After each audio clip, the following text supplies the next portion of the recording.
ನೋಡಿ, ಒಂದನೇದ್ದು ನಾನು ಹೇಳ್ತೇನೆ, ಇದು ಬಸವನಾಡಿನಲ್ಲಿ ನಿನ್ನೆನೂ ಕೂಡ ನಾನು ಹೇಳಿಕೆ ಕೊಟ್ಟಿದ್ದೇನೆ. ಈ ರೀತಿ ಅಶ್ಲೀಲ ಪದಗಳಾಗಲಿ, ತಾಯಿ ತಂದೆ ವಿಚಾರದಲ್ಲಿ ಮಾತಾಡೋದು ತಪ್ಪು ಅಂತ ಮಾತನ್ನು ಹೇಳಿದ್ದೀನಿ. ಯತ್ನಾಳ್ ಅವರು ಮೊಹಮ್ಮದ್ ಪೈಗಂಬರ್ ಅವ್ರ ಬಗ್ಗೆ ಮಾತನಾಡಿದ್ದು ದೊಡ್ಡ ತಪ್ಪು. ಅದು ಮಾತನಾಡಬಾರ್ದಾಗಿತ್ತು ಧರ್ಮಗುರುಗಳ ಬಗ್ಗೆ.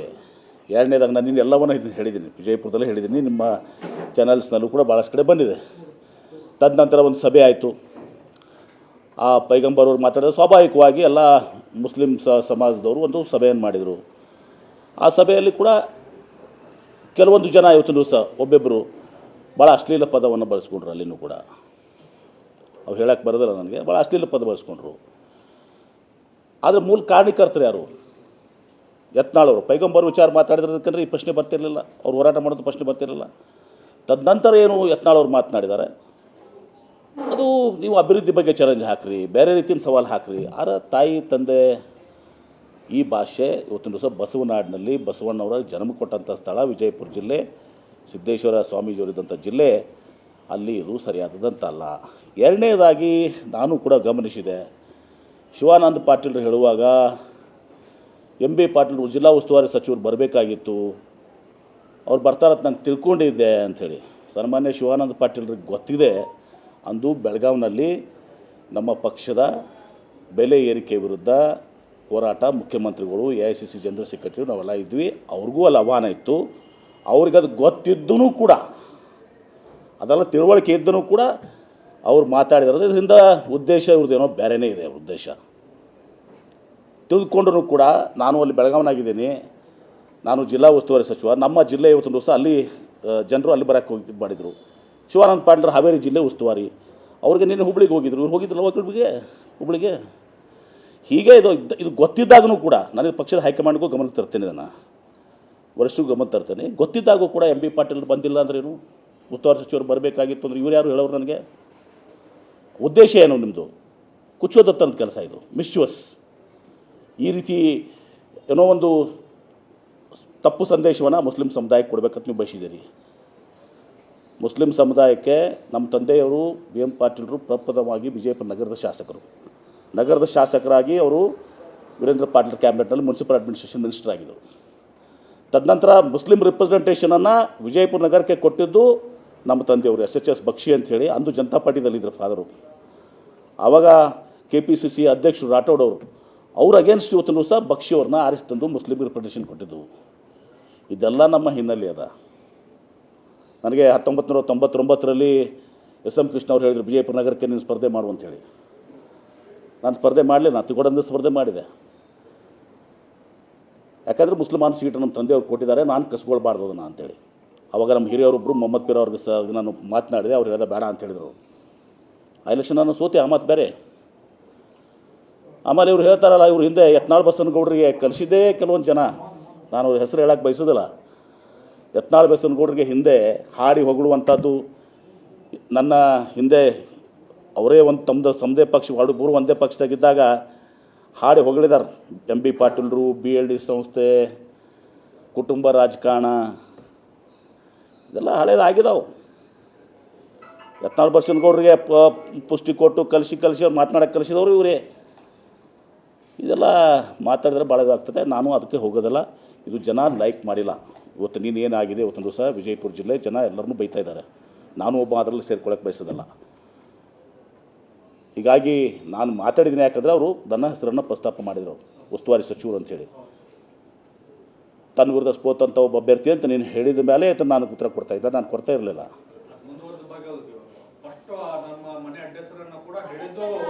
ಅದೆಲ್ಲ ಹಿಂದೆ ಭಾಳಷ್ಟು ಆಗಿ ಹೋಗಿದ್ದಾವೆ.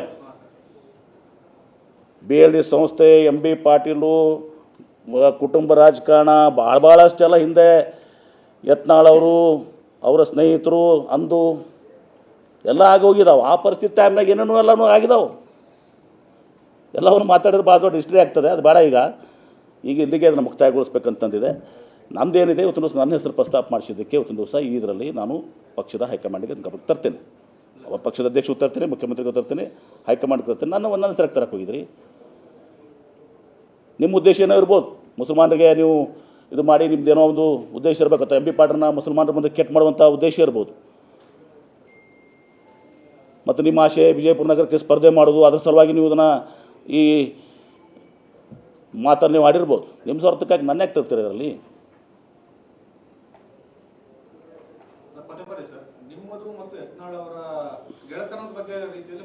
ನಾನು ಹೇಳಿದ್ರೆ ಇವರು ಭಾಳ ನನಗಿಂತ ಮೊದಲು ಗೆಳ್ತಾನೆ ಇವ್ರದ್ದು. ಇಬ್ಬರು ಕೂಡಿ ಹಾಡಿ ನಾಗಠಾಣ, ಕನ್ನೂರ ಎಲ್ಲ ಕಡೆ ಎಂ ಬಿ ಪಾಟೀಲ, BLD ಸಂಸ್ಥೆ, ಕುಟುಂಬ ರಾಜಕಾರಣ ಎಲ್ಲ ಮಾತಾಡಿ ಹಾಡಿ ಹೊಗಳಿ ಎಲ್ಲ ಮಾಡಿದಾರೆ. ಅದೆಲ್ಲನೂ ಹಾಕಿದಾವೆ. ಹಿಂದೆ ಒಂದು ಕಾಲಕ್ಕೆ ಯಾರ್ಯಾರು ಯಾವ ಪಕ್ಷನಾಗ, ನಾವು ಈಗ ಅವರು ಒಂದೇ ಪಕ್ಷನಾಗದೇವಿ.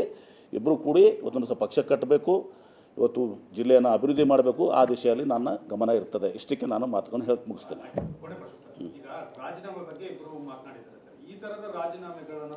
ಅದು ಆ ರಾಜೀನಾಮೆಗಳ ಬಗ್ಗೆ ನೀವು ಸ್ಪೀಕರ್ ಅವ್ರು ಕೇಳಿ ಮತ್ತು ಅವ್ರಿಗೆ ಕೇಳಿ. ರೈಟ್, ರಾಜೀನಾಮೆ ಕೊಟ್ಟವ್ರು ಕೇಳಿ, ಸ್ಪೀಕರ್ ಅವ್ರು ಕೇಳಿ.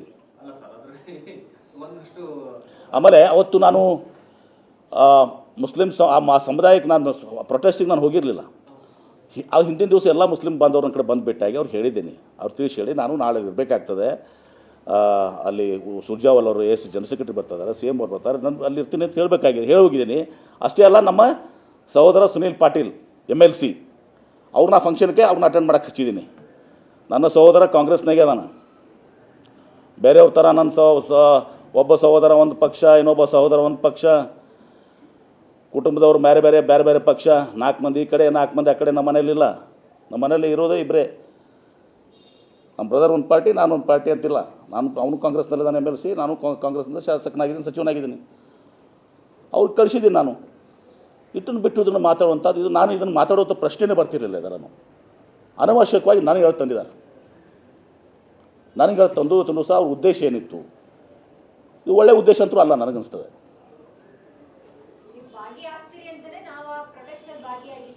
ನಾನೇನು ಅವ್ರಿಗೆ ಹೇಳಿದ್ನ ನಾನು ಭಾಗಿಯಾಗ್ತೀನಿ ಇಲ್ಲ ಅಂತ ಅಥವಾ ಹೇಳಬೇಕಾಗಿದೆ ಅವ್ರಿಗೆ.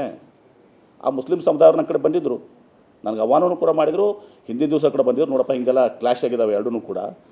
ಮೊದಲು ಇರಲಿಲ್ಲ, ಇದು ಹಿಂದಾಡೆ ಕ್ಲಾಶ್ ಆಯಿತು. ಪಾಪ ಮುಸ್ಲಿಂ ಸಮುದಾಯವರು ಮೊದಲು ಇದು ಮಾಡಿದರು. ಇದಾಗಿನೂ ಕೂಡ ನಾನು ಅಲ್ಲಿ ಅಟೆಂಡ್ ಆಗ್ತೀನಿ. ನಮ್ಮ ಬ್ರದರ್ ಸುನೀಲ್ ಅವರು MLC ಅವರು ಅಟೆಂಡ್ ಆಗ್ತಾರೆ. ಅವ್ರು ವೇದಿಕೆ ಮೇಲೆ ಇದ್ದರು. ಆ ವೇದಿಕೆ ಮೇಲೆ ಇದ್ದವ್ರಿಗೆ ಎಲ್ಲರಿಗೂ ಯತ್ನಾಳವ್ರು ಬೈದಿದ್ದಾರೆ. ಆ ವೇದಿಕೆ ಮೇಲೆ ಇದ್ದವ್ರು ಎಲ್ಲರಿಗೂ ಏನೊಂದು ಕೆಟ್ಟ ಶಬ್ದ ಬಳಸಿದ್ದಾರೆ. ನನ್ನ ಸಹೋದರನೂ ಬಂದರೆ ಇಲ್ಲೋ ಅದರಲ್ಲಿ ವೇದಿಕೆ ಮೇಲೆ ಇದ್ದವರೆಲ್ಲರೂ ಏನೋ ಕೆಟ್ಟ ಶಬ್ದ ಉಪಯೋಗಿಸಿದ್ದಾರೆ.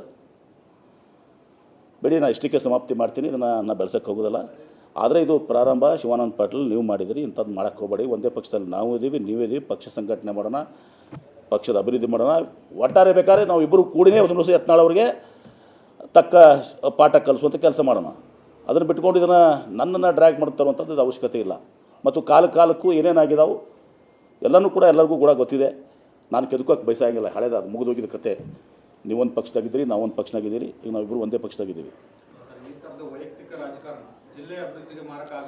ಸ್ವಾಭಾವಿಕವಾಗಿ ನಾನು ನಿನ್ನೆ ಅದನ್ನೇ ಹೇಳಿದ್ದೆ. ನಾನು ರಾಜೀನಾಮೆ ಕೊಡೋಕ್ಕಿಂತ ಮುಂಚೆನೇ ನಾನು ಬಿಜಾಪುರದಲ್ಲಿ ಪ್ರಶ್ನೆ ನನಗೆ ಗೊತ್ತಿರಲಿಲ್ಲ ರಾಜೀನಾಮೆ ಕೊಡೋಕ್ಕೆ ಹೋಗಿದ್ದಾರೆ ಅಂತೇಳಿ. ನಾನು ಅಲ್ಲೇ ಬಿಜಾಪುರದಲ್ಲಿ ಪ್ರಶ್ನವ್ರು ಬಂದಿದ್ರು ನನ್ನ ಹತ್ರ. ನಾನು ಕರೆದ್ರೆ ಎಲ್ಲರೂ ಬಂದಿದ್ದರು. ಅವಾಗ ಹೇಳಿದ್ದೀನಿ ಹತ್ತು ದಿವಸ ನಾನು, ಇದು ಬಸವ ನಾಡು, ಬಸವರು ಜನ್ಮಕ್ಕೆ ಕೊಟ್ಟಂಥ ಸ್ಥಳ, ಇಲ್ಲಿ ಇಂಥ ಅಸಹ್ಯ ಕೆಲಸಗಳಾಗಬಾರ್ದು. ಮೊಹಮ್ಮದ್ ಪೈಗಂಬರ್ ಅವ್ರು ಬರೆದಿದ್ದು ನಾನು. ಆಮೇಲೆ ಮೊಹಮ್ಮದ್ ಪೈಗಂಬರ್ ಅವ್ರಿಗೆ ಬೈದಾಗ ಫಸ್ಟ್ ಟೀಕೆ ಮಾಡಿದವು ನಾನೇ. ಮತ್ತು ಅವಾಗ ಯಾಕೆ ಮಾಡಲಿಲ್ಲಪ್ಪ ಇವರು? ಅವಾಗ ಇವರು ಮಾಡಬೇಕಾಗಿತ್ತಲ್ಲ ಟೀಕೆ. ಮೊಹಮ್ಮದ್ ಪೈಗಂಬರ್ಗೆ ಬೈದಾಗಿದ್ದು ಆಗಿದ್ದು ಇಶ್ಯೂ 15 ದಿವಸ ಹಿಂದೆ. ಅವಾಗ ನಾನು ಟೀಕೆ ಮಾಡಿದ್ದೆ. ಮೊಹಮ್ಮದ್ ಪೈಗಂಬರ್ ಯತ್ನಾಳ್ ಬಂದಿತ್ತು, ನಾನು ತಪ್ಪು ಅಂತ ಹೇಳಿ ಅನ್ಸ್ಕೊಬಿಟ್ಟಿದ್ದೆ. ಇವ್ರು ಯಾಕೆ ಬೈಲಿಲ್ಲಪ್ಪ ಅವಾಗ? ಈಗ ಇಲ್ಲಿ ಇದರಲ್ಲಿ ಭಾಗವಹಿಸಿದ್ದಾರೆ, ಭಾಗವಹಿಸಿದ್ದು ಕರೆಕ್ಟ್. ಅದು ಅದರಿಂದ ನನ್ನ ಯಾಕೆ ತರ್ತಿದ್ದಾರೆ? ಈಗ ಮಾತಾಡ್ತಾ ಇದ್ದೀರಿ. ಇದು ಹೀಗೆ ಆದರೆ ಸರಿಯಾಗೋದಿಲ್ಲ. ನಾನು ಇದನ್ನು ಪಕ್ಷದ ವರಿಷ್ಠರಿಗೂ ತಲುಪಿಸ್ತೇನೆ. ಆದರೆ ಇಷ್ಟೇ, ಇದು ನಾವು ಒಂದೇ ಪಕ್ಷದಲ್ಲಿದ್ದೀವಿ. ಬೇರೆ ಪಕ್ಷದಾಗ ಬೇಕಾದಷ್ಟು ಆಗಿದಾವೆ.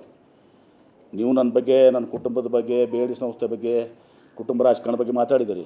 ಈಗ ಯಾರ್ಯಾರು ಕುಟುಂಬದವ್ರು, ಯಾರ್ಯಾರು ಎಲ್ಲೆಲ್ಲಿ ಯಾವ ಸಂಸ್ಥೆದಾಗ ಎಷ್ಟೆಷ್ಟು ಜನ ಇದ್ದಾರೆ, ಯಾರ್ಯಾರು ರಾಜಕೀಯದಾಗಿದ್ದಾರೆ, ಅದೆಲ್ಲನೂ ಕೂಡ ಎಲ್ಲ ಜಗತ್ತಿಗೆ ಗೊತ್ತಿದೆ. ಈಗ ಅದನ್ನು ಮುಚ್ಚಿ ಹೋಗೋದಿಲ್ಲ.